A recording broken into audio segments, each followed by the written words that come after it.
mayoritas PNS itu nggak kerja. Yang kerja itu justru malah tenaga honorer, yang bukan PNS tetap. Jadi dia merasa dia adalah bos, dia suruh-suruhlah anak magang, dia suruh-suruhlah anak honorer buat melakukan pekerjaan dia. Dan menurut gue itu nggak pas. Banyak pakar menara gading yang teriak hapus PNS karena dianggap mandor yang malas dan honorer cuma kacung yang tidak berdaya. Sebagai orang yang memulai karir birokrasinya dari kasta paling bawah, saya akan bongkar cacat logikanya. Harus diakui secara sistemik rekrutmen honorer di masa lalu memang cacat mekanisme. Tidak ada ujian ketat, mayoritas lahir dari hasil rekomendasi atau titipan, termasuk saya.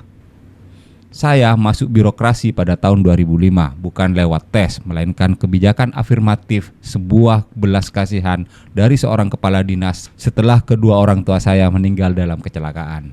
Masuk dari jalur informal, tanpa analisis beban kerja, wajar jika posisi saya ditempatkan di dasar rantai makanan birokrasi. Jadi penjaga malam dan kuli tata kursi di aula. Banyak honorer di posisi itu akhirnya terjebak jadi zombie yang cuma menunggu perintah. Tetapi saya sadar posisi ini rapuh. Kepala dinas ganti, saya bisa langsung ditendang.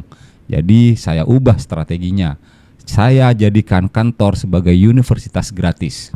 Saya memposisikan diri sebagai kernet sukarela. Ada PNS teknis lagi troubleshooting jaringan atau setup server, saya bawakan obengnya. Ada PNS jurnalis yang turun liputan, saya bawakan tas kameranya.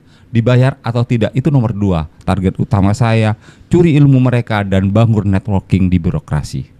Dan tahu apa yang terjadi? Kesempatan besar bukan lahir dari sistem yang kaku, tetapi dari kebaikan-kebaikan PNS teknis di lapangan yang mau memberi ruang bagi kernet untuk unjuk gigi. Dan ini hasilnya. Kapasitas saya divalidasi. Saya berhasil menembus beasiswa ilmu komunikasi dan broadcasting di MMTC Yogyakarta, kampus milik dari Kementerian Komdigi. Dan hari ini kernet yang tidak berdaya itu ikut merancang mengelola arsitektur digital pemerintah untuk memproses ribuan data publik.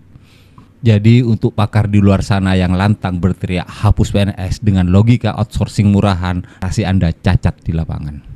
Anda terjebak dengan ilusi korporat bahwa PNS hanya mandor malas dan honorer hanya sekedar kacung. Realitasnya birokrasi ini adalah sebuah ekosistem hidup. Ada oknum yang parasit itu pasti, tetapi di lapangan ribuan PNS teknis bekerja keras menjadi mentor bagi honorer yang mau meretas sistem untuk berevolusi, berhenti menjual narasi biner yang merendahkan birokrasi, dan birokrasi tidak sehitam putih bacotan Anda di depan mikrofon.